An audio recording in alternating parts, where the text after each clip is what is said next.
तो नमस्कार नमस्कार नमस्कार नमस्कार एंड नमस्कार। मैं विनोद शुक्ला स्वागत करता हूँ आपका सारस एकेडमी यूट्यूब चैनल के ऊपर और हमारे बैच समर्थ जेई 2026 के अंदर। तो आज से हम इस बैच के अंदर अपनी फिजिक्स की जर्नी को शुरू करने वाले हैं और आज है फिजिक्स का लेक्चर नंबर 1। तो चलिए आज के लेक्चर को शुरू करते हैं, बट उससे पहले आप अपनी तैयारी अच्छे से करना बिकॉज अभिनव भैया आपके साथ है। चलिए शुरू करते हैं अपने इस लेक्चर को। सबसे पहले समझो, हम इस कोर्स में फिजिक्स के बारे में पढ़ने वाले। किस चीज़ के बारे में? फिजिक्स के बारे में। तो एक क्वेश्चन मैं आप सभी से पूछना चाहूँगा कि व्हाट इज फिजिक्स?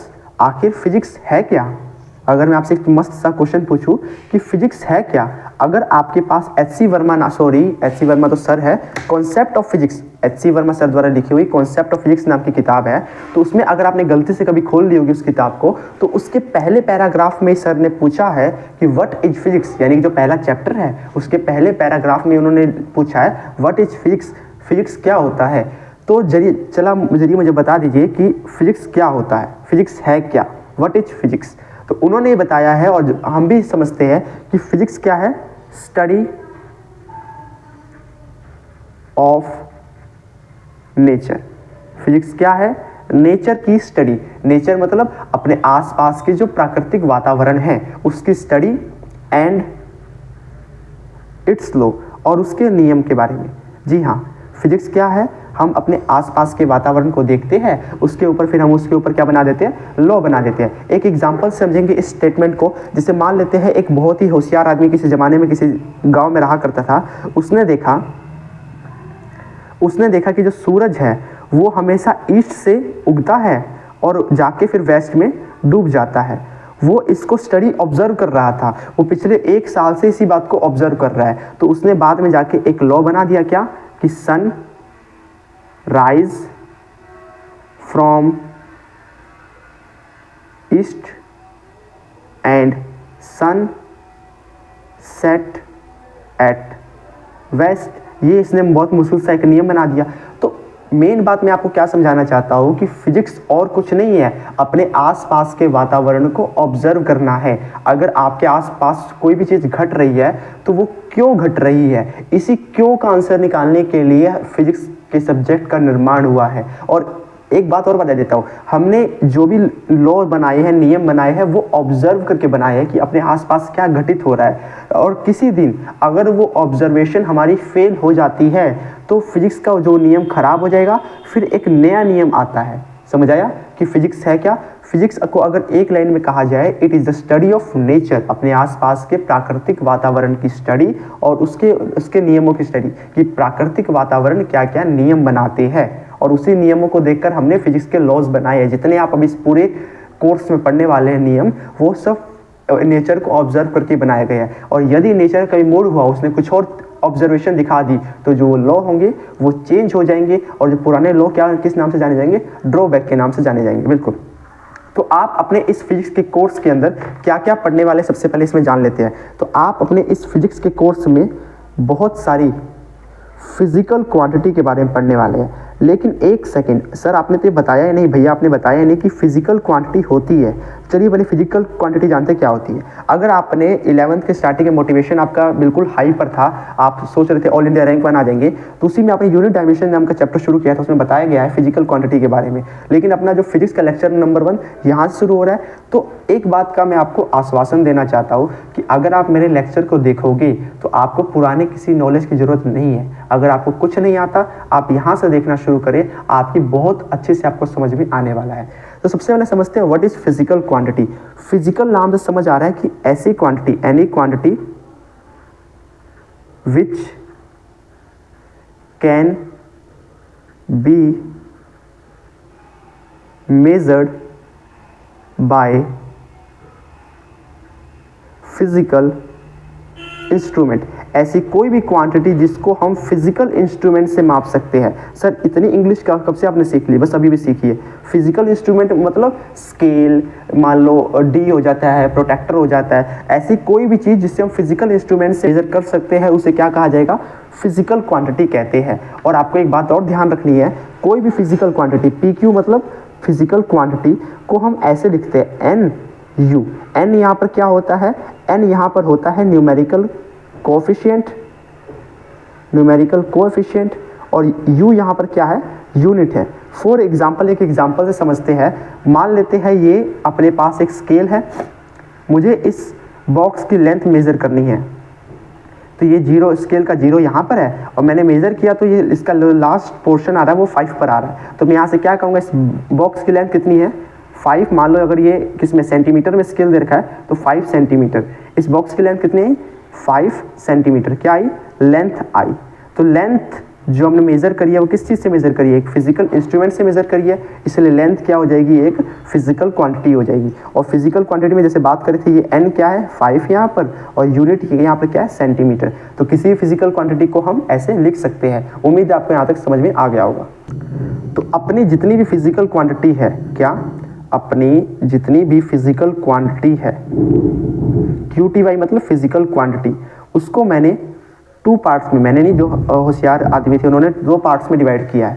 पहला, जैसे आपको पता है, अगर आपको देखो आता है ना तो आप साथ साथ पढ़ते जाइए। क्यों मैं कह रहा हूँ पढ़ने के लिए साथ साथ, कि आप कहेंगे कि सर इतना आसान तो मुझे आता है, लेकिन क्या भरोसा मैं कुछ आपको ऐसा बता दूं जो आपके क्वेश्चन को सॉल्व करवाने में हेल्पफुल हो, जो आपने आज तक कभी सुना ना हो। एक कोई पॉइंट जिसके कारण आपके 4 नंबर मिलते हो, वो सुनने में कोई हर्ज नहीं जाता है। और मैं आपको बता देना चाहता हूँ, मेरे पढ़ाने का तरीका अलग है। मैं फिजिक्स, केमिस्ट्री, मैथ के कॉन्सेप्ट्स को मिला के अपना एक लेक्चर बनाता हूँ। अगर आप फिजिक्स के लेक्चर में बैठे हुए तो उसमें मैथ कॉन्सेप्ट भी यूज़ होंगे। आप बस 10 मिनट खत्म होने दीजिए, आप सब समझ जाएंगे कैसे मैं पढ़ाने वाला हूँ। तो समझो फिजिकल क्वांटिटी को मैंने 2 पार्ट्स में डिवाइड कर दिया, फंडामेंटल और दूसरा कौन सी होगी, डिराइव्ड। आपको जितना पता, देखो पता है तो आप रिवाइज करते जाइए साथ साथ। फंडामेंटल फिजिकल क्वांटिटी कौन कौन सी होती है, नाम लीजिए, लेंथ, दूसरा मास, तीसरा टाइम, चौथा करंट, पांचवा लुमिनस इंटेंसिटी,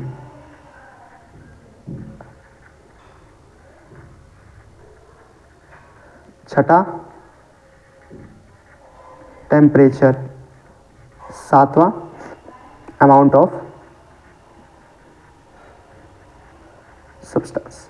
तो ये 7 फंडामेंटल फिजिकल क्वांटिटी है। फंडामेंटल फिजिकल क्वांटिटी का मतलब क्या होता है, ये नेचर में फंडामेंटली एग्जिस्ट करती है। वाह, क्या बात बोली सर आपने। मतलब मेरे कहने का मतलब है कि ये जो 7 फंडामेंटल फिजिकल क्वांटिटी है, ये माता पिता है, बोल सकते हैं पेरेंट है बाकी सभी क्वांटिटीज की। इन्हीं सभी से मिलकर कौन सी क्वांटिटी बनती है, डिराइव्ड क्वांटिटी बनती है, जिसके बारे में हम यूनिट डायमेंशन वाले चैप्टर पढ़ेंगे। अभी आप इतना समझिए कि ये एक ऐसी क्वांटिटी होती है जिनसे मिलकर क्या बनती है, बाकी की डिराइव्ड क्वांटिटीज बनती है। ये इनके पेरेंट्स की बात कर सकते हैं, समझ सकते हैं कि ये ऐसे फल है जो पेड़ पर सीधा लटकते हैं, और उन फल से अब क्या चाट बनाना है या क्या बनाना है, वो डिराइव्ड क्वांटिटी हो जाती है। समझ आया जी। तो फिजिकल क्वांटिटी कितनी होती है, फंडामेंटल 7 फिजिकल क्वांटिटी है। सबसे पहले हमने लिखा है लेंथ, तो लेंथ से पढ़ना शुरू करते हैं। सबसे पहले समझो व्हाट इज लेंथ। लेंथ क्या है। अगर मैं लेंथ की बात करूं तो लेंथ कुछ नहीं है, it is the measure of separation between 2 points. किन्हीं भी 2 पॉइंट्स के बीच के सेपरेशन को मेजर करना। आपको दिखाई देता होगा, मान लो ये एक पॉइंट ए है, एक पॉइंट बी है, इन दोनों के बीच में कितनी दूरी है, कितना सेपरेशन है, इसको मेजर करने के लिए हम किस क्वांटिटी का यूज़ करते हैं, लेंथ का यूज़ करते हैं। और इसको मेजर किससे करते हैं, मान लो अगर हम स्केल से मेजर करते हैं, ये ए पॉइंट 1 पर है, बी पॉइंट 5 पर है, तो इनके बीच की डिस्टेंस कितनी होगी, 4 यूनिट होगी, जो भी इसकी यूनिट होगी। दिखाई दे रहा होगा आपको। अगर हम स्केल से मेजर करते हैं, अगर ए पॉइंट 1 पर है और बी पॉइंट अगर 5 पर है, तो इनके बीच की डिस्टेंस कितनी हो जाएगी, 4 यूनिट हो जाएगी। सेपरेशन कितना हो जाएगा, 4 यूनिट हो जाएगा। लेंथ क्या है, ये एक फिजिकल क्वांटिटी है। ठीक है, अब बात करते हैं सबसे पहले। ठीक है, समझ आ गया। अब देखिए मैथ में आपने पढ़ा था कोऑर्डिनेट ज्योमेट्री के बारे में, कभी पढ़ा होगा 9th क्लास में। सर 9th क्लास की याद मत दिलाइए। हाँ, 9th क्लास में मान लो आपने पढ़ा होगा, कोई बात नहीं, अब हम पढ़ा देते हैं। आपने देखा होगा कि इतना तो पता होगा, ये एक्स एक्सिस है, ये वाई एक्सिस है, ये माइनस एक्स एक्सिस है, ये माइनस वाई एक्सिस है, ये प्लस का है, ये प्लस का। इतना आपको पता होगा जी सर, इतना तो हमें पता है। तो आपको पता है ये जो बीच में आपको जब इंटरसेक्शन में ओ होता है, ओ मतलब ओरिजिन होता है, जहाँ पे यहाँ मान लो तो 1 2 3 1 2 1 -1 -2, -1 -2। ये आपको पता है, ये फर्स्ट क्वाड्रेंट, ये सेकंड क्वाड्रेंट, ये थर्ड क्वाड्रेंट, ये फोर्थ क्वाड्रेंट, इतना आपको पता होना चाहिए। ये अब मैं आप बता दिया तो आप समझ लीजिए, ठीक है, इतना समझ आ चुका है। तो अभी हमने क्या बात करी, लेंथ क्या है, किसी भी दो पॉइंट्स के बीच के सेपरेशन। मान लो अगर 1 और 3 मानते हैं तो इसके बीच में सेपरेशन कितना है, 2 यूनिट्स का है, तो इसके बीच की लेंथ कितनी होगी, 2 यूनिट्स होगी। बिल्कुल सर समझ में आ चुका है यहाँ तक। तो यहाँ पर मैं क्या समझाना चाहता हूँ, ध्यान से समझिएगा कि मान लेते हैं यहाँ पर कोई पॉइंट हम P रखते हैं, ये पॉइंट P है। अब मैं पूछूं इस पॉइंट P की पोजीशन क्या है, पोजीशन का मतलब क्या है, इसकी लोकेशन क्या है, इसका एड्रेस क्या है। तो आप क्या बताएंगे, आपको क्या करना है, इस पॉइंट P से सबसे पहले एक स्ट्रेट लाइन ड्रॉ करें, एक ये हॉरिजॉन्टल लाइन ड्रॉ करें। तो आप देखेंगे हॉरिजॉन्टल लाइन y एक्सिस के किसी पॉइंट पर कट कर रही है, स्ट्रेट जो वर्टिकल लाइन है वो किसी x एक्सिस के किसी पॉइंट पर कट कर रही है। तो इस पॉइंट P की हम लोकेशन क्या बताएंगे, पहले x में कौन से नंबर पे कट कर रही है, 2 पे, y में कौन से नंबर पे कट कर रही है, 2 पे। तो इसकी पोजीशन क्या है, 2,2 है। समझ आया, इसकी पोजीशन क्या बताता है, लोकेशन बताता है इस पॉइंट की क्या है, क्या है इसकी पोजीशन 2,2, यानी कि x एक्सिस से 2 मीटर इधर चलो, फिर y एक्सिस में 2 मीटर इधर चलो, तो आप कहाँ पहुंच जाओगे, P के पास पहुंच जाओगे। ये इसकी लोकेशन बता रहे हैं। तो यहाँ तक सबसे पहले आपको समझ आ गया पोजीशन क्या बात करी थी। एक छोटा सा बात मैं अभी बीच में रोका है, उसको मैंने अभी पढ़ेंगे। उससे पहले आप दूसरी फिजिकल क्वांटिटी हमने क्या लिखी थी, मास लिखी थी।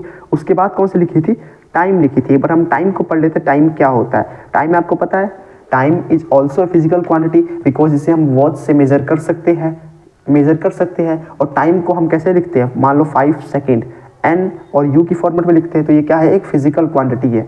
ये एक ऐसी फिजिकल क्वांटिटी है जो कॉन्स्टेंटली हमेशा इंक्रीज करती रहती है।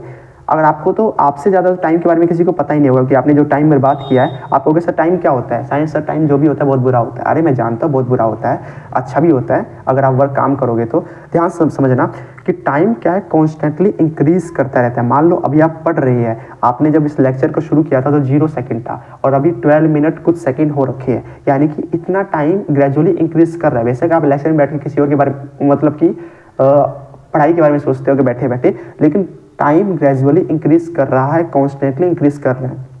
आपको ध्यान रखना है कॉन्स्टेंटली का मतलब क्या होता है कि एक सेकंड में खत्म होगी। क्या बात बोली सर आपने, हम कहने का मतलब है कि 1 सेकंड को खत्म होने में 1 मिनट नहीं लगता है। 1 सेकंड कभी धीरे नहीं खत्म होगी, वो अपनी एक स्पीड के अकॉर्डिंग धीरे धीरे चलती रहती है। तो टाइम क्या है, एक कॉन्स्टेंट फिजिकल क्वांटिटी है जो ग्रेजुअली इंक्रीज करती रहती है, बेशक आप काम करो चाहे ना करो। समझ आ गया। हमने बात कहाँ करी थी, पोजीशन के बारे में बात करी थी। मान लो ये P पॉइंट है, इसकी पोजीशन हमने क्या करी थी, 2,2 मेजर करी थी यहाँ पर। जी सर मेजर तो करी थी, एक बार मैं यहाँ पर लिख लेता हूँ। थोड़ी देर के मान लो सर अभी ग्राफ गलत बन रखा है, लेकिन आप समझ लो थोड़ी देर के लिए कि ये x एक्सिस था, ये y एक्सिस था। यहाँ पर हमने पॉइंट P का लोकेशन बताई थी, पोजीशन बताई थी। अब मान लेते हैं टाइम इंक्रीज कर रहा है।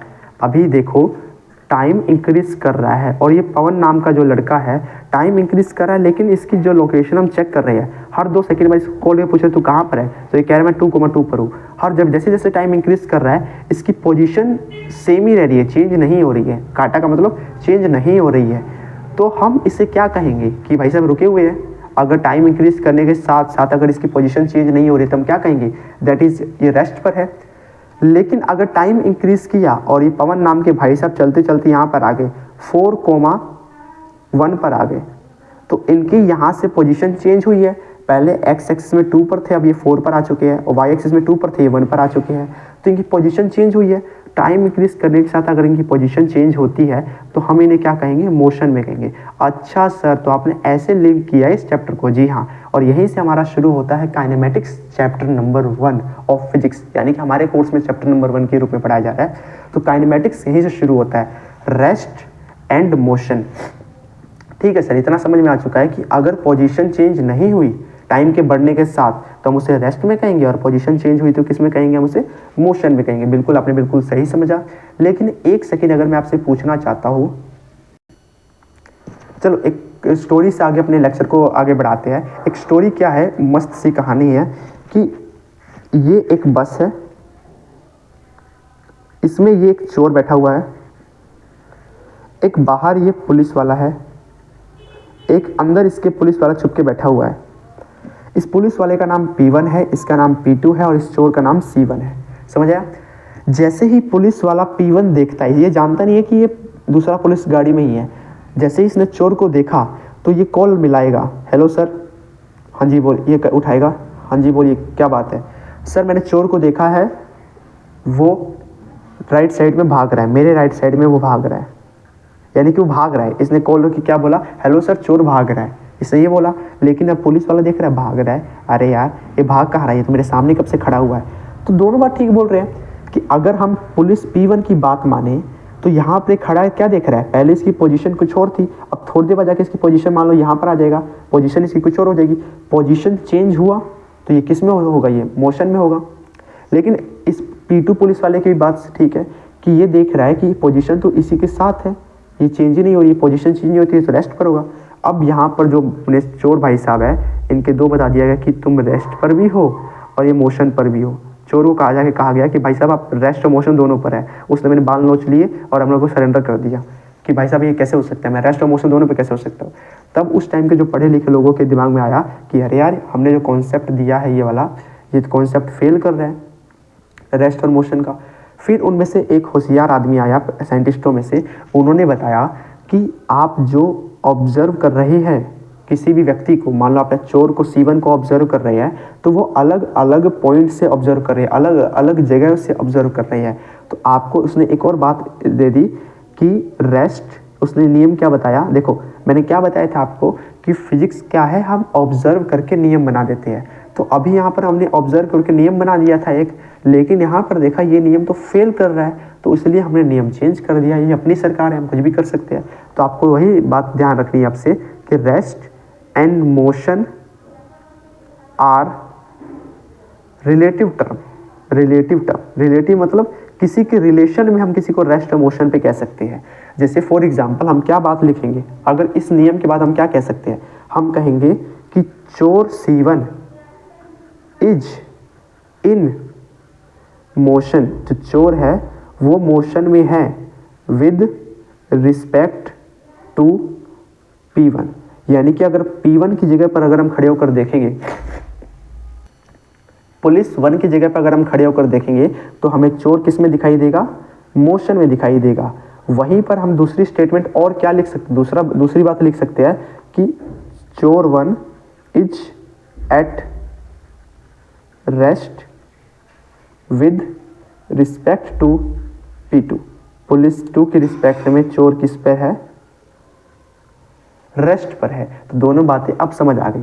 तो अब से आपको ध्यान रखना है, जब भी आप किसी को रेस्ट एंड मोशन में कहो तो आप किसी के रिलेशन में कहाँ से देख रहे हो। अभी हम जो आप यहाँ पर देख रहे थे इस सिनेरियो में हम कहाँ से ऑब्जर्व कर रहे थे, यहाँ से, और ये ओरिजिन से ऑब्जर्व कर रहे हैं कि ओरिजिन पे खड़े होकर हम देख रहे हैं कि भाई साहब यहाँ से मूव करेंगे, हम क्या कहेंगे मोशन है, ठीक है। लेकिन मान लेते हैं, चलो ठीक है, इतना समझ आ गया कि कहाँ से ऑब्जर्व कर रहे हैं। अब एक और सिनेरियो लेते हैं, आपको समझ में आ जाएगा।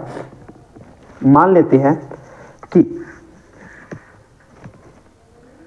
पहले के लोग क्या मानते थे, जैसे मान लो ये नाव है कोई, मेरी ड्राइंग थोड़ी है, ये डब्बा बन गया, कोई बात नहीं है, समझ लो नाव है,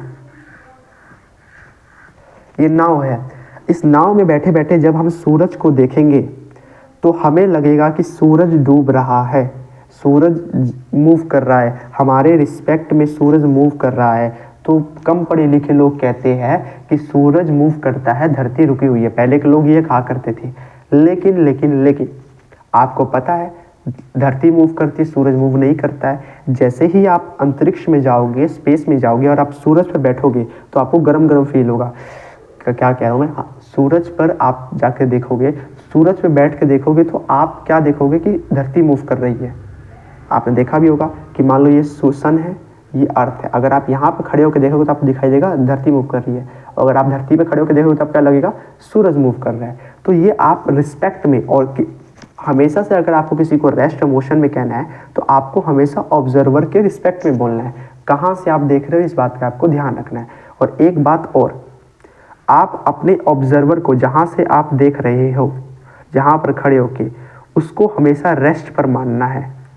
उसको आप हमेशा किस पे मानोगे, रेस्ट पर मानोगे। तभी तो हम धरती को रेस्ट पर मान रहे हैं और सूरज को चलता हुआ दिखाई दे रहा है। अगर हम सूरज पर जाकर देख रहे हैं तो हम सूरज को रेस्ट पर मान रहे हैं और धरती को चलता हुआ मान रहे हैं। तो आपको ध्यान रखना है रेस्ट एंड मोशन क्या है, दोनों रिलेटिव टर्म है और दोनों के दोनों क्या है, रिलेटिव टर्म है। आपको हमेशा ऑब्जर्वर के रिस्पेक्ट में रेस्ट और मोशन को डिफाइन करना है, ठीक है। डिफाइन करना मतलब बताना है कि कौन रेस्ट पर है, कौन मोशन पर है। ओके सर, हमें इतना समझ में आ चुका है, आप क्या बताना चाहते हैं कि यदि हमें किसी को कहना है कि भाई साहब, अरे पेन नहीं चल रहा, बेइज्जती करवा रहे हैं, कि अगर तू रेस्ट पर है तो टाइम के इंक्रीज होने के साथ साथ उसकी पोजीशन चेंज नहीं होनी चाहिए विद रिस्पेक्ट टू ऑब्जर्वर के रिस्पेक्ट में ये बात हो रही है, ठीक है। वहीं पर अगर हम किसी ऑब्जेक्ट को कहते हैं कि तू मोशन में है, तू भाग रहा है, तो टाइम के साथ उसकी पोजीशन चेंज होनी चाहिए, लेकिन किसके रिस्पेक्ट में? ऑब्जर्वर के रिस्पेक्ट में चेंज होनी चाहिए। ऐसा नहीं होना चाहिए कि मान लो ऑब्जर्वर भी गाड़ी में बैठा है और तू भी गाड़ी में बैठा है, तो तुम उस ऑब्जर्वर के रिस्पेक्ट में तो तू कब से रुका ही, सामने दिखाई दे रहा है उसको, तो पोजीशन चेंज नहीं हो रही है, तो ये क्या बोलेगा? तू रेस्ट पर है। अब बाहर से कोई आपको देखेगा, आप दोनों को देखेगा, तो ये क्या बोलेगा कि दोनों उधर जा रहे हैं। समझ आया क्या रेस्ट एंड मोशन होता है? जी सर, समझ में आ चुका है, आप क्या बताना चाहते हैं? तो ठीक है, मोशन समझ आ गया कि मोशन क्या होता है। अब इसी आधार पर मोशन क्या होता है? 3 तरीके का होता है, 1D, 2D और 3D। सर ये D का मतलब क्या होता है? D का मतलब होता है डायमेंशन। डायमेंशन का मतलब क्या है सर? 1D का मतलब है कि अगर आप 1D में बात कर रहे हैं, समझो यहाँ पर ध्यान से, कि अगर आप 1D में बात कर रहे हैं, इसका मतलब आपको किसी ऑब्जेक्ट की लोकेशन बताने के लिए एक डायरेक्शन की जरूरत है। अगर मैं 1 डायमेंशन वर्ल्ड में हूँ तो मैं क्या कहूँगा? मान लेते हैं ये एक्स एक्सिस की बात करते हैं, ये ओरिजिन ये रहा, यहाँ पर मेरा दोस्त खड़ा हुआ है ये चौथे पॉइंट पर, तो मैं कहूँगा कि ये मुझसे 4 मीटर दूर खड़ा है। तो बस मैं एक ही डायरेक्शन का यूज़ करूँगा उसकी पोजीशन बताने के लिए। वहीं पर अगर मैं 2D वर्ल्ड में हूँ, मेरा दोस्त यहाँ पर खड़ा है, तो जैसे आपने देखा भी था पीछे मैंने क्या बताया था, 2,3, तो मैं दो डायरेक्शन का, एक एक्स डायरेक्शन एक वाई डायरेक्शन, 2 डायरेक्शन का यूज़ कर रहा हूँ अपने दोस्त की पोजीशन को बताने के लिए। अगर मैं 3D वर्ल्ड में हूँ तो मैं कितने डायरेक्शन का यूज़ करूँगा? 3 डायरेक्शन का, एक्स वाई और जेड। एक्स में कहीं होगा, वाई में कहीं होगा, और जेड मतलब क्या होता है? ऐसे बाहर की तरफ निकला हुआ, ऐसे बाहर की तरफ निकला हुआ। समझ आया? तो ये 3D तो अभी बाद में बात करेंगे, अपना चैप्टर इसलिए जेई वालों ने बना दिया motion in 1D, motion in 2D। देखा किस तरीके से हम कनेक्ट करते हुए लेकर आ रहे हैं। कहाँ हमने फिजिक्स से शुरू किया था, फिजिकल क्वांटिटी पे आए, फिर हम रेस्ट एंड मोशन पे आए। इसी प्रकार से अगर आप रिलेट करके, लिंक करके पढ़ोगे तो आपके दिमाग में सारी बातें बैठ जाती है। समझ आया? आगे बात करते हैं। सबसे पहले तो मोशन इन 1D, तो हम सबसे पहले शुरू करेंगे मोशन इन 1D से, फिर motion in 2D, and then हमारा चैप्टर एंड हो जाएगा।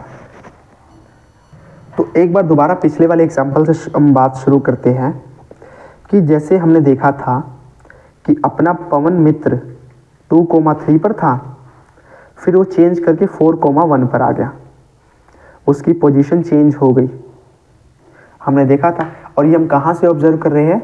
ये हम ओरिजिन से ये सारी बातें ऑब्जर्व कर रहे हैं। ओरिजिन से हमने देखा तो अभी अपना पवन मित्र यहाँ पर खड़ा था, फिर अपना पवन मित्र कहाँ चला गया? इधर चला गया, उसने अपनी पोजीशन चेंज कर ली। तो हम क्या कहेंगे कि पवन मित्र इज इन मोशन, वो मोशन में है।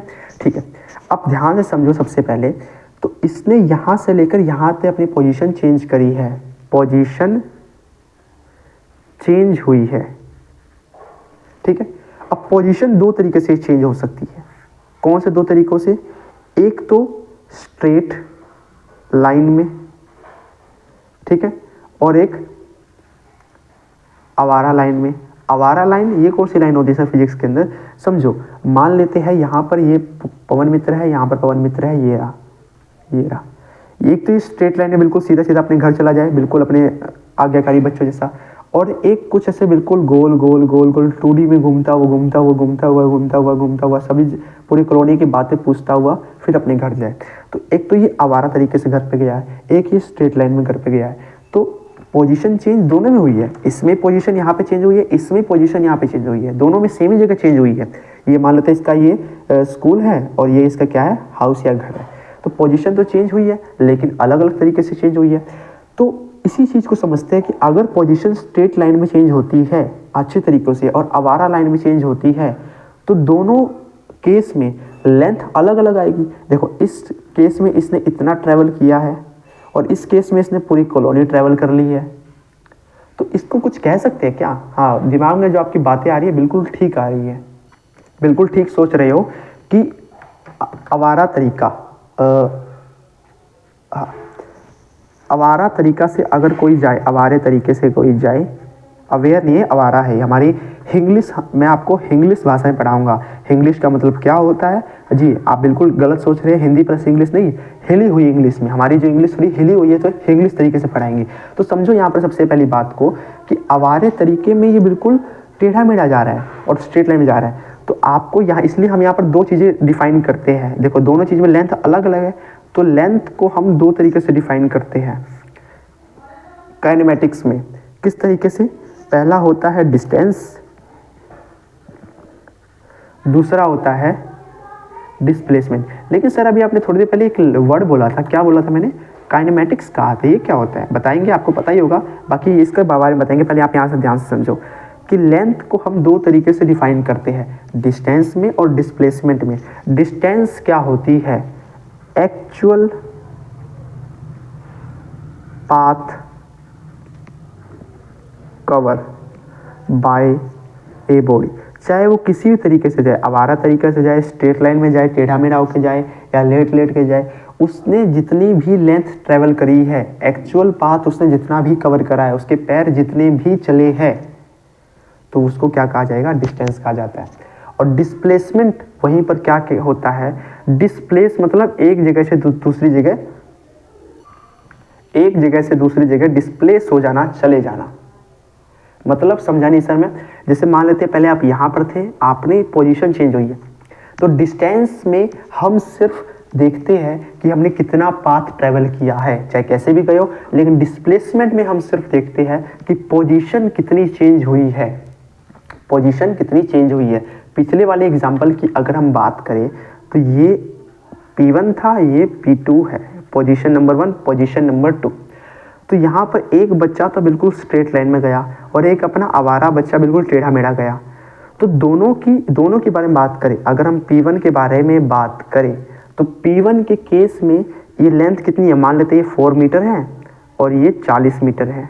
तो P1 के केस में अगर जो P1, जैसे मान लेते हैं अगर पहला जो बच्चा है P1, सॉरी गलत लिख दिया मैंने, स्टूडेंट 1 के केस में बात करें तो डिस्टेंस बिल्कुल स्ट्रेट लाइन में गया, तो उसने कितना डिस्टेंस ट्रेवल किया है? 4 मीटर डिस्टेंस ट्रेवल किया बिल्कुल।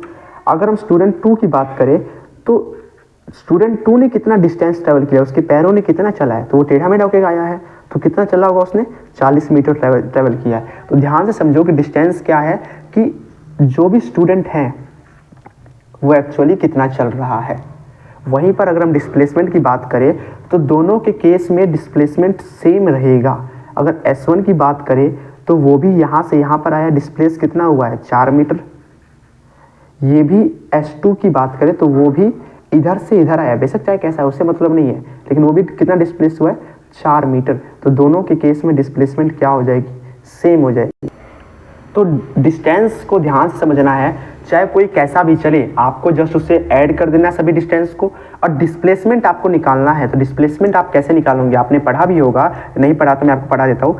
डिस्प्लेसमेंट निकालने का तरीका है, डिस्प्लेसमेंट निकालने का तरीका है FP माइनस IP। सर ये आपने कौन सी भाषा लिख रहे हैं? FP मतलब final point minus initial point, कहाँ फाइनली वो पहुंचा है और इनिशियली कहाँ था। ये अगर आप यूज़ करेंगे तो आप क्या क्या निकाल पाएंगे?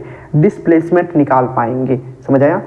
तो समझो यहाँ पर सबसे पहले मस्त सा एक एग्जांपल आपके सामने मैं लेकर आया हूँ, आपको इसमें मस्त सा क्वेश्चन दिया, चलिए सॉल्व करते हैं। समझो यहाँ पर ये जो P1 था, यहाँ पर ये 1 पर है और ये लास्ट में पहुँच गया 5 पर पहुँच गया।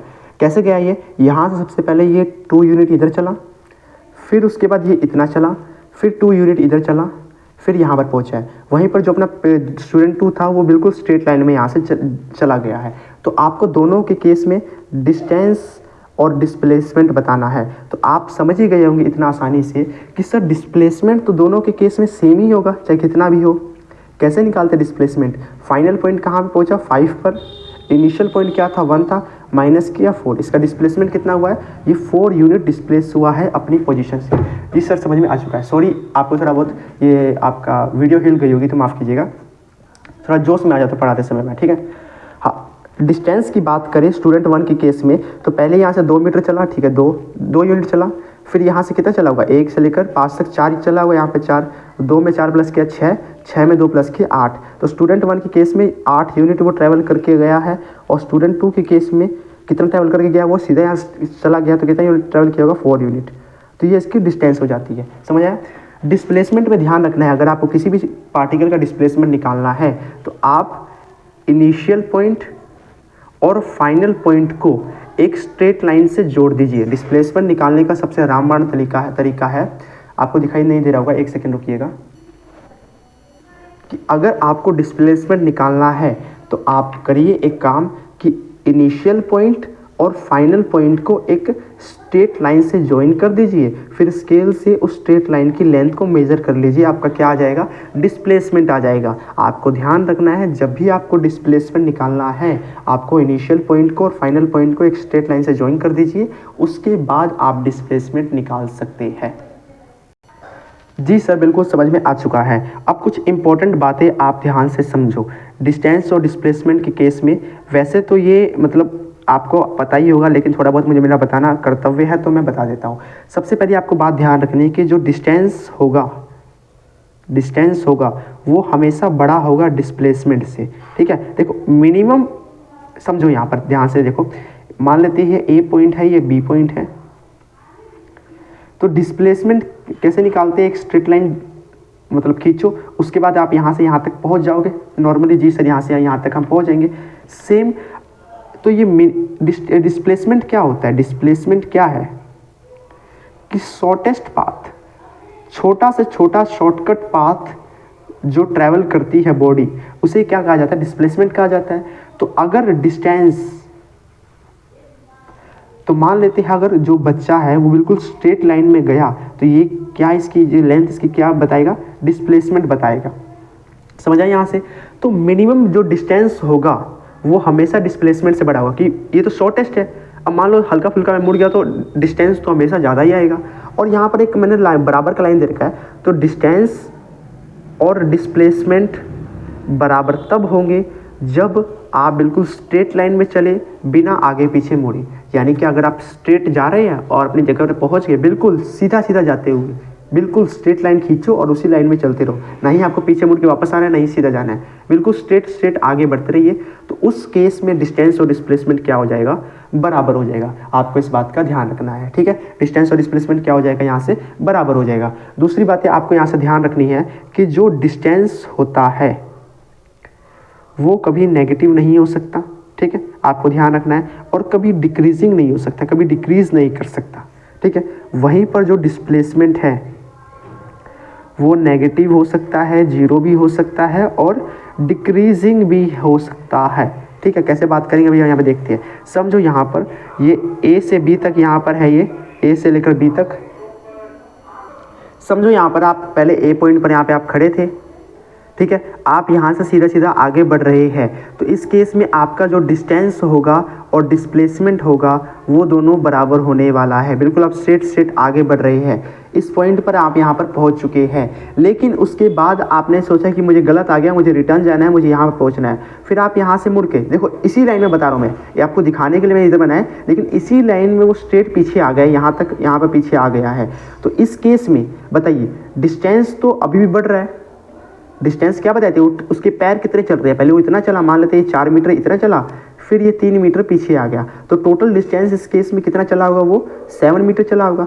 लेकिन डिस्प्लेसमेंट क्या होता है कि वो इस पॉइंट से फाइनली कहाँ डिस्प्लेस हुआ है, तो फाइनली वो कहाँ आ गया था, वो सी पॉइंट पर आ गया था। और उस सी पॉइंट ए से कितना दूर है, 1 मीटर दूर है। तो इसकी डिस्प्लेसमेंट कितनी हो जाएगी, 1 मीटर। देखिए पहले डिस्प्लेसमेंट बढ़ रही थी, 4 मीटर तक डिस्प्लेसमेंट हो गई थी, फिर दोबारा क्या हुई, डिक्रीज होना शुरू हुई। और यहाँ से जाकर तो नेगेटिव भी हो सकती है, अब मान लो अगर चलते चलते अगर इसका मन आता कि नहीं मुझे काम हो चुका है, मैं घर पर आया, तो फाइनली बात करें अगर वो चलते चलते वापस जहाँ से निकला था वहीं पर पहुँच जाता, तो डिस्प्लेसमेंट का फॉर्मूला क्या होता है, final point minus initial point. Final point भी 1 है, इनिशियल पॉइंट भी 1 है, तो डिस्प्लेसमेंट कितना आ जाता, 0। लेकिन इस केस में डिस्टेंस जीरो नहीं होता। डिस्टेंस मान लो 4 मीटर टोटल कितना चलता, वो 8 मीटर चल पाता। कितना चल देता वो डिस्टेंस, 8 मीटर चल देता। समझ आया आपको डिस्टेंस डिस्प्लेसमेंट के बारे में, उम्मीद है आपको समझ में आ चुका होगा। और कोई बड़ी बात नहीं है इसके अंदर, मैं आपको नोट्स प्रोवाइड कर दूंगा, उसके अंदर सारी बातें लिखी होगी। इस केस में हम यहाँ पर इस बैच में फोकस करना चाहते हैं कि आपको सारे कॉन्सेप्ट्स को अप्लाई करना क्वेश्चंस में आना चाहिए। इसके लिए मैं आपको नोट्स प्रोवाइड कर दूंगा, कोई दिक्कत नहीं, आप वहाँ से कर सकते हैं। चलिए आगे बढ़ते हैं। दोबारा से एक कहानी से हम अपने शुरू करते हैं। एक रेस हो रही थी दौड़ की, सॉरी यहाँ क्या बात बोली मैंने सर, एक मतलब कि रेस हो रही थी जिसमें एक राम नाम का बच्चा और एक मोहन नाम का बच्चा दौड़ रहा था, राम और मोहन। हमने देखा कि 1 मिनट की वो रेस थी। 1 मिनट में राम ने 50 मीटर तक, 1 मीटर में राम 50 मीटर तक दौड़ गया, ठीक है। वहीं पर जो मोहन है वो 1 मिनट में 60 मीटर तक दौड़ गया। कितने मीटर तक दौड़ गया मोहन? 60 मीटर तक दौड़ गया। तो देखो यहाँ पर टाइम तो सेम दोनों को मिला है। कौन ज़्यादा जगह दूर तक दौड़ा, किसने ज़्यादा डिस्टेंस ट्रैवल करी है? मोहन ने सबसे ज़्यादा डिस्टेंस ट्रैवल करी है। तो इससे कुछ बातें आपको ध्यान में आ रही है? बिल्कुल आप सही बातें ध्यान में आ रही है। तो हम क्या कह सकते हैं कि मोहन की स्पीड ज़्यादा है। सर आपने ये कौन सी भाषा बोल दी है? स्पीड। स्पीड होती क्या है स्पीड? तो यहाँ पर हम बात करेंगे स्पीड के बारे में। स्पीड कुछ नहीं है सर, कुछ नहीं है तो पढ़ क्यों रहे? अरे समझो ना पहले बात, ये भूमिका बांध रहा हूँ मैं। स्पीड क्या है? Speed it is distance travel in per unit. एक यूनिट टाइम में कितना डिस्टेंस ट्रेवल किया गया उसे क्या बोलेंगे? स्पीड बोलेंगे। इसी लाइन से आप कोई भी स्पीड, किसी की स्पीड निकाल सकते हैं। वैसे तो फॉर्मूला स्पीड का पढ़ाया जाता है स्कूलों में टीचर्स द्वारा कि स्पीड बराबर डिस्टेंस अपॉन टाइम। इसका मतलब भी यही होता है जो मैंने ऊपर लिखा है कि distance travel in per unit time. Distance travel in per unit time, इसका जो आपको आपने देखा होगा, इसका यूनिट क्या हो सकती है? मीटर पर सेकेंड हो सकती है, किलोमीटर पर आर हो सकती है, कुछ भी हो सकता है इसका। इस केस में अगर हम बात करें तो देखो यहाँ पर मीटर पर मिनट मैंने डाल दिया, कोई बात नहीं, आप छोड़ो यही मान लेते थोड़ी देर के लिए। तो यहाँ पर 50 metre per minute, 60 metre per minute. तो स्पीड किसकी ज़्यादा है यहाँ पर? एक यूनिट टाइम में कौन ज़्यादा दूर तक चला है? मोहन।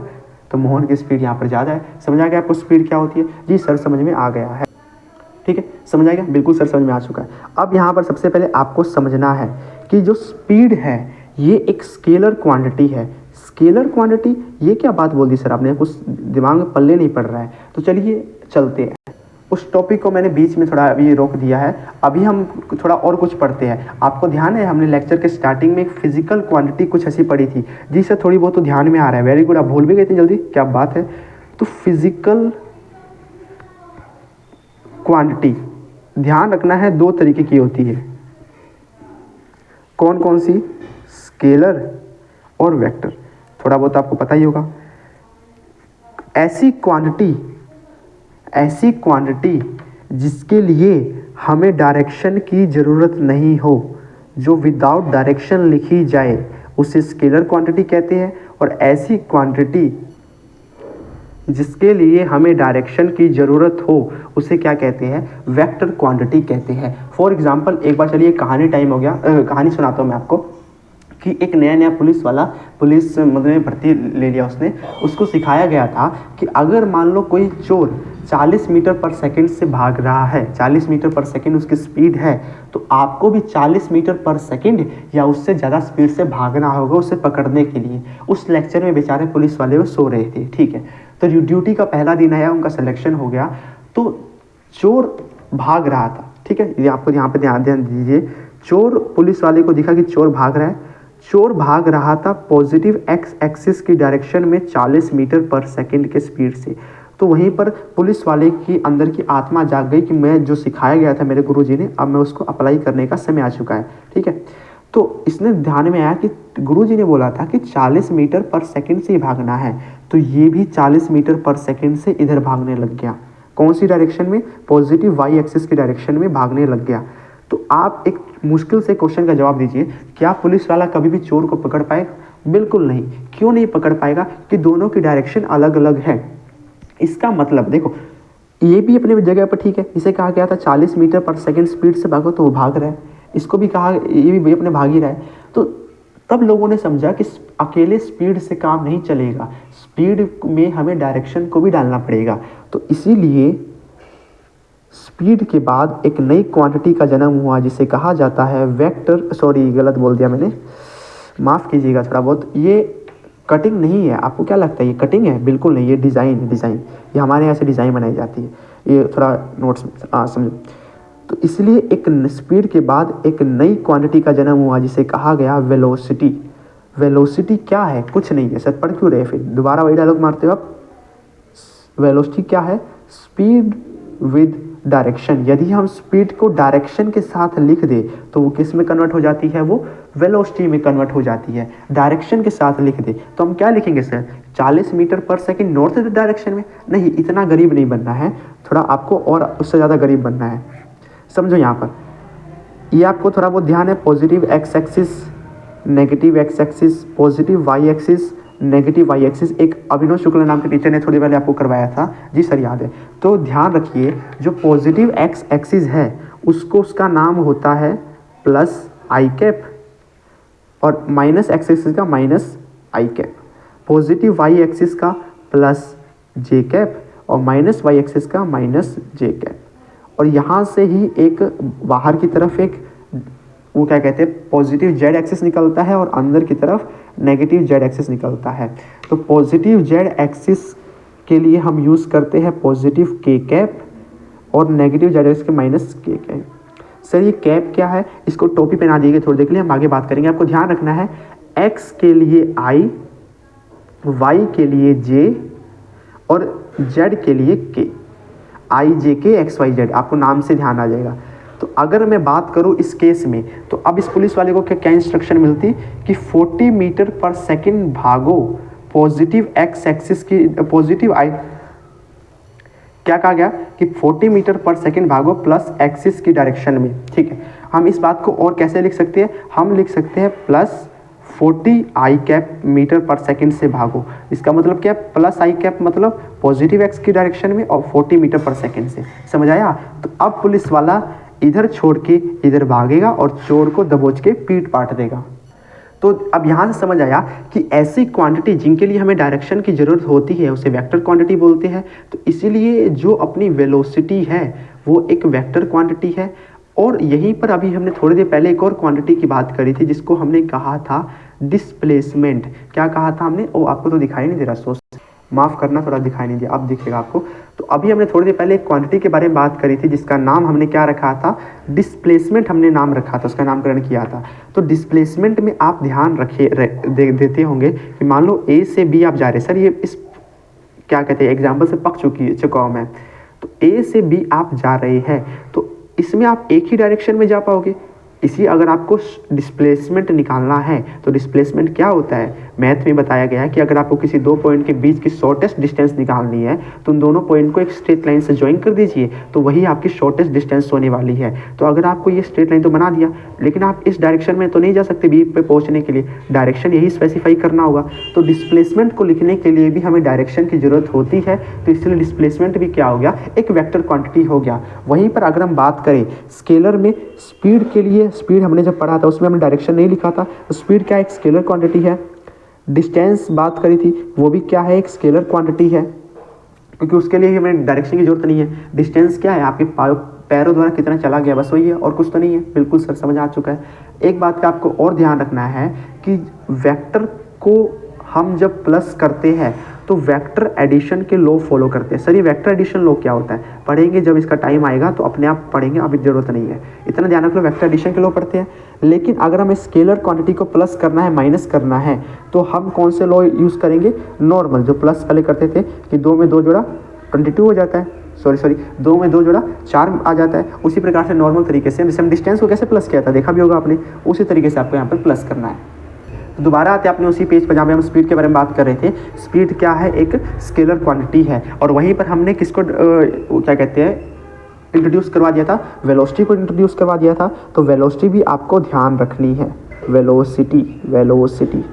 ठीक है, तो वेलोसिटी का फॉर्मूला क्या होता है? अगर स्पीड डिस्टेंस अपॉन टाइम है तो आपने मैं वैसे बताया कि डिस्टेंस के लिए तो डायरेक्शन की ज़रूरत नहीं है, तभी स्पीड में भी डायरेक्शन की ज़रूरत नहीं है।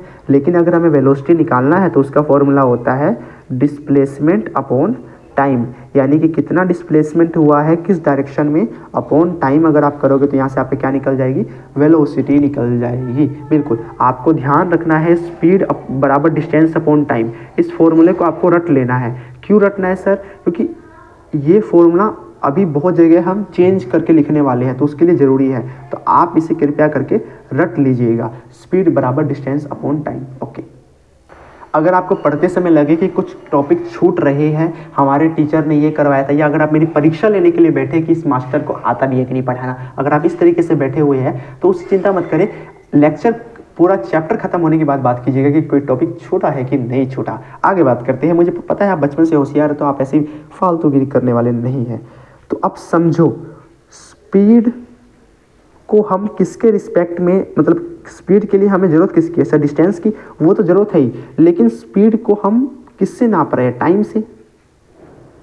स्पीड के लिए हमें टाइम की ज़रूरत भी होती है। अगर हमें स्पीड निकालना है कितने टाइम में कर रहा है, वही तो मेन होता है ना, पर यूनिट टाइम, वही तो सबसे ज़्यादा मेन होता है। तो टाइम दो तरीके से आपको यहाँ पे मिल सकता है। टाइम मान लो मैं आपको रेंज की फॉर्मेट में दे दूँ, यानी कह दूँ 5 सेकेंड से लेकर 10 सेकेंड के बीच में, या मैं आपको इंस्टेंटेनियस टाइम दे दूँ। इंस्टेंटेनियस मतलब 6वें सेकंड पे, यानी कि जो 6 सेकंड है उस सेकंड पे।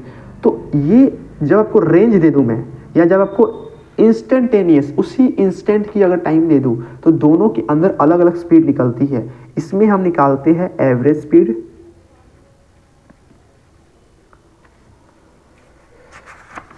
सर आप गरीब है क्या? आप पेज पे पढ़ा रहे हैं? जी सर हम बचपन से गरीब है। सर आप बहाने मत बनाया करिए। आपके पास वाइट बोर्ड नहीं है क्या? जी सर नहीं है। अभी वाइट बोर्ड में मज़ा नहीं आता है ना। सर बहाने बना रहे हैं आपसे। आगे बढ़ते हैं। एवरेज स्पीड निकालते हैं रेंज के लिए, और इंस्टेंट के लिए क्या निकालते हैं? इंस्टेंटेनियस स्पीड निकालते हैं।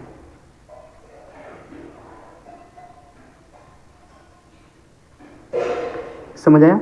तो देखो, इंस्टेंटेनियस स्पीड के बारे में हम अगले लेक्चर में बात करने वाले हैं। इस लेक्चर में हम एवरेज स्पीड के बारे में बात करने वाले हैं, और एवरेज स्पीड से बहुत अच्छे खासे क्वेश्चंस आते हैं। बिल्कुल सही बात है सर। आगे बढ़ चलिए बात करते हैं। सबसे पहले हम किसके बारे में बात करने वाले हैं? एवरेज स्पीड के बारे में। एवरेज स्पीड क्या है? स्पीड का एवरेज निकाल लेना। समझो एवरेज कैसे निकालते हैं। मान लो अगर स्पीड होती तो बहुत सारी स्पीड को हम प्लस कर देते, डिवाइड में कितनी स्पीड है, 1 2 3, 3 से डिवाइड कर देते, तो ये क्या निकल जाती? एवरेज स्पीड निकल जाती। एवरेज का आपने यही फॉर्मूला पढ़ा हो, यानी कि अगर आपको किसी क्वांटिटी का एवरेज निकालना है, उस क्वांटिटी जितनी बार दे रखी है उसको प्लस करो, और जितने टाइम से उसको उससे डिवाइड करो तो एवरेज निकल जाएगा। बिल्कुल सही बात है, ये भी एक स्पीड का फॉर्मूला होता है। लेकिन हम यहाँ पर स्पीड का कौन सा फॉर्मूला एवरेज स्पीड का पढ़ने वाले हैं? वो है टोटल डिस्टेंस अपॉन टोटल, यानी कि एवरेज स्पीड निकालने के लिए हम क्या करेंगे? टोटल डिस्टेंस को टोटल टाइम से डिवाइड कर देंगे तो क्या निकल जाएगी? एवरेज स्पीड निकल जाएगी। उसी प्रकार से जिस प्रकार से स्पीड के दो पार्ट्स होते हैं, एवरेज और इंस्टेंटेनियस, वैसे ही वेलोसिटी के भी दो पार्ट होते हैं। वेलोसिटी के भी दो पार्ट होते हैं, एवरेज वेलोसिटी और इंस्टेंटेनियस वेलोसिटी, जिसके बारे में हम कल पढ़ेंगे। एवरेज वेलोसिटी का फॉर्मूला होता है सेम। देखो यहाँ पर अगर स्पीड के लिए डिस्टेंस आया है तो वेलोसिटी के लिए क्या आ जाएगा? बिल्कुल सही बोला आपने, डिस्प्लेसमेंट आ जाएगा अपॉन टोटल। यहाँ से क्या निकल जाएगी? एवरेज स्पीड निकल जाएगी और एवरेज डिस्प्लेसमेंट निकल जाएगा। आपको किसी क्वेश्चन में सिर्फ आपको डिस्टेंस फाइंड करो, टोटल टाइम फाइंड करो, दोनों को डिवाइड करो, आपकी क्या निकल जाएगी? एवरेज स्पीड निकल के आ जाएगी। दोनों क्वेश्चंस में आपको सेम ध्यान देना है।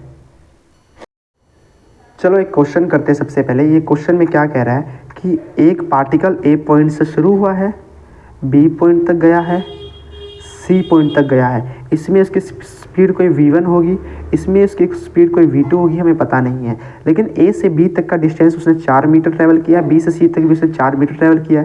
इसे ट्रैवल करने में उसे 4 सेकंड लगे हैं, और इसे ट्रैवल करने में उसे 5 सेकंड लगे। बहुत आसान क्वेश्चन है, बहुत ज़्यादा। आप बताओ इसकी एवरेज स्पीड क्या रही है ए से लेकर सी तक की जर्नी में? टोटल जर्नी में उसकी एवरेज स्पीड क्या रही है? देखो रेंज दे दिया गया, यानी कि 1 सेकंड से लेकर 9 सेकंड के बीच में स्पीड क्या रही है, तो रेंज के लिए क्या निकालेंगे? एवरेज स्पीड निकालेंगे।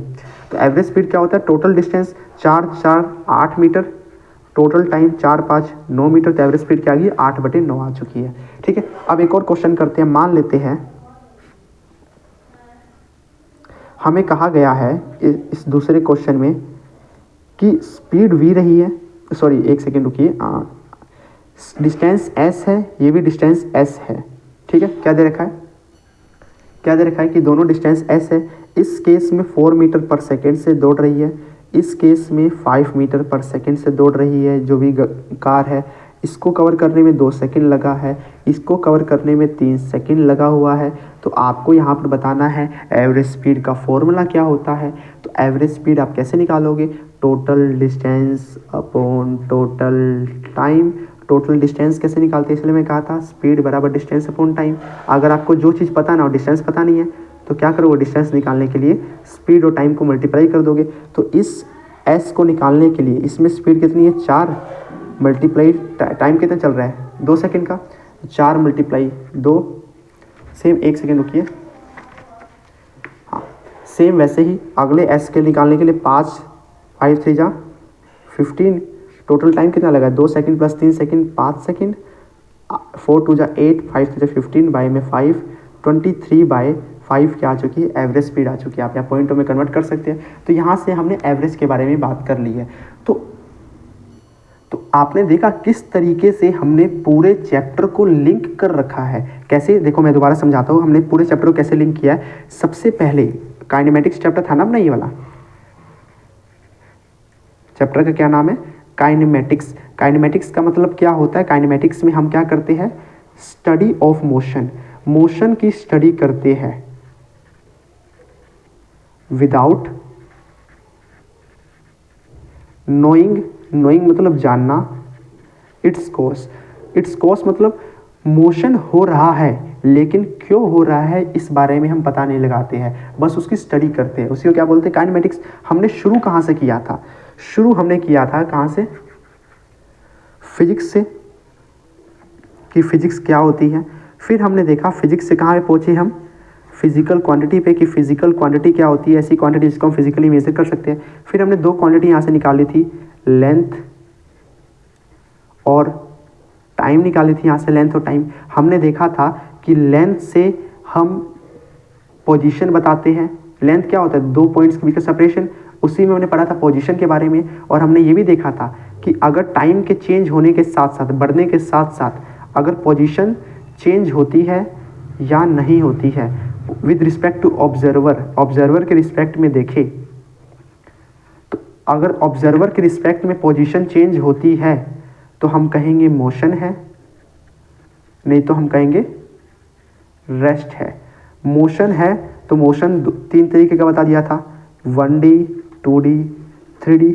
1D 2D का भी हम बात कर रहे थे, इसमें हमने बात किया था पोजीशन चेंज हो रही है तो उसने कुछ ट्रेवल किया होगा, डिस्टेंस, डिस्प्लेसमेंट बात किया था। डिस्टेंस क्या होता है, टोटल पाथ कवर्ड, TPC मतलब टोटल पाथ कवर।